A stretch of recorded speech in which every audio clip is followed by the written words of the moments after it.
outside of the building, but I want to do that again, and I also want to read the names of our own firefighters.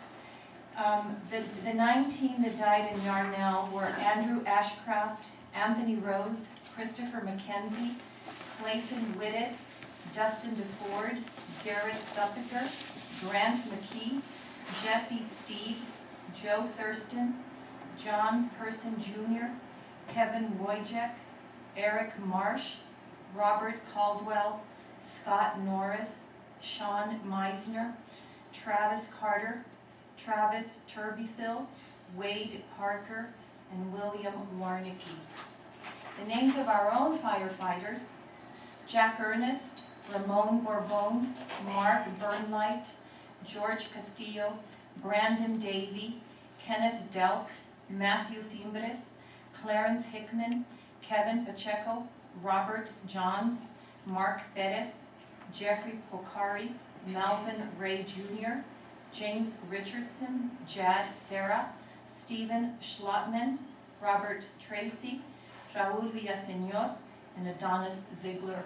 Chief, on behalf of myself and the council, please extend our best wishes to all of June 21st, we had a hazmat situation in Ward 3, a suspected case of ricin, and it turned out well.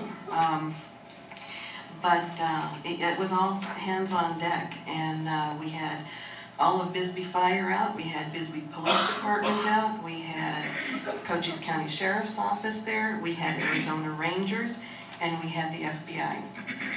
And they worked very well, they worked very hard, it was long, it was of course serious, and we're glad that it turned out like it did. But this was just a few doors down from me, and my neighbors were extremely grateful. They were very impressed with how everything was coordinated. They were pleased with how professional everybody was. They were treated very, very well, and they were just very grateful for the personnel that we had and how everything was handled. And then the next day, we had a fire in Ward 3. And the same thing, you know, it was all hands on deck. It did spread, but they kept it from spreading even further. And, you know, with two situations back to back like that, I mean, I'm always very appreciative of our public safety departments, but I cannot tell you how proud I was of them those 2 days. They did very well, and like I said, it's not very often we get the FBI in our backyard, and yes, thank goodness. They're all over. But it was kind of nice. There was actually a family member that was part of the team, so Go to the coffee shop. It was kind of nice. And then I also, you know, want to wish everybody a safe and happy 4th of July. A lot of us are having class reunions and family reunions, so a lot of people are already pouring into town, and you know, it's just probably the most fun time that everybody has here. And you know, I missed it last year because I was in a trauma ICU unit with my son, and again, our public safety personnel were there for that, and that turned out well. And in fact, just a few doors down from my son was another firefighter that was hurt in Tucson and actually taken off of life support. It'll be a year tomorrow.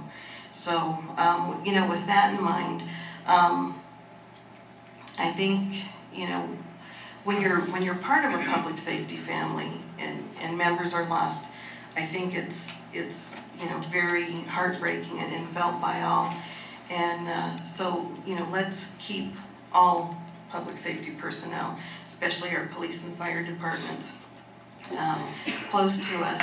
And with that, on behalf of my family and myself, we send our sincere condolences to the families and friends and communities of Yarnell and Prescott for their devastating loss of 19 brave firefighters. Thank you.